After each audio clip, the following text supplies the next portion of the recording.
22 सितंबर को शारदीय नवरात्रि का पहला दिन है, जब कलश स्थापना की जाती है। विधिवत तरीके से शुभ मुहूर्त देखकर ही कलश की स्थापना करना चाहिए। प्रतिपदा तिथि के दिन का पहला 1/3 भाग कलश की स्थापना के लिए उत्तम समय माना जाता है। अगर किसी कारण से यह समय उपलब्ध न हो तो अभिजीत मुहूर्त में भी घट स्थापना कर सकते हैं। अगर किसी कारण से यह समय उपलब्ध न हो तो अभिजीत मुहूर्त में भी कलश की स्थापना कर सकते हैं। कलश के नीचे बालू की वेदी बनाकर जौ बोए जाते हैं। देवी देवताओं के आवाहन से पहले कलश को स्थापित किया जाता है। आइए स्टेप बाय स्टेप जानते हैं कि कलश की स्थापना और पूजा विधि सामग्री क्या है। आपको बता दें कि पंचांग के अनुसार सुबह 11:49 से दोपहर के 12:38 पर यानी 49 मिनट तक आप कलश को स्थापित कर सकते हैं। अभिजीत मुहूर्त इतने देर तक रहेगा।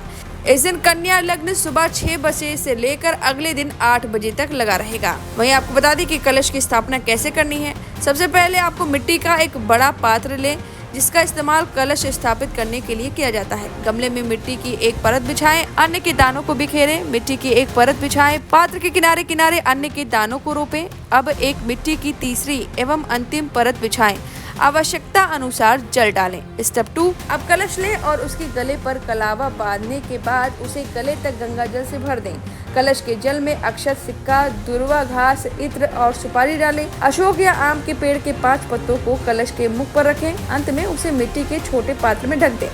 और तीसरा स्टेप है कि अब बिना छिला हुआ जटा वाला नारियल लें तथा उसे लाल वस्त्र में लपेटकर मौली से बांध दें। नारियल को लाल वस्त्र एवं मौली से बांधने के बाद कलश के मुख पर रख दें। चौथा स्टेप है कि अंत में इस कलश को उस पात्र के मध्य में स्थापित करें जिसमें अन्न रोपित किया जाता है। अब यह कलश देवी दुर्गा के आवाहन के लिए उपयुक्त है।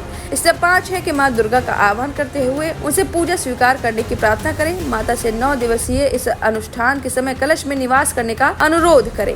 वहीं पंचोपचार पूजा करनी है। पंचोपचार की पूजा 5 प्रकार की पूजन सामग्रियों द्वारा किया जाता है। सर्वप्रथम कलश, फिर आवाहन किए गए सभी देवी देवताओं के निमित्त दीप प्रज्वलित करें। दीपदान के बाद कलश को धूप, पुष्प तथा इत्र अर्पित करें। अंत में नैवेद्य के रूप में कलश को फल और मिष्ठान अर्पित करते हुए पंचोपचार उपचार संपन्न करें। आपको बता दें कि पूजा सामग्री में क्या क्या सामान लें।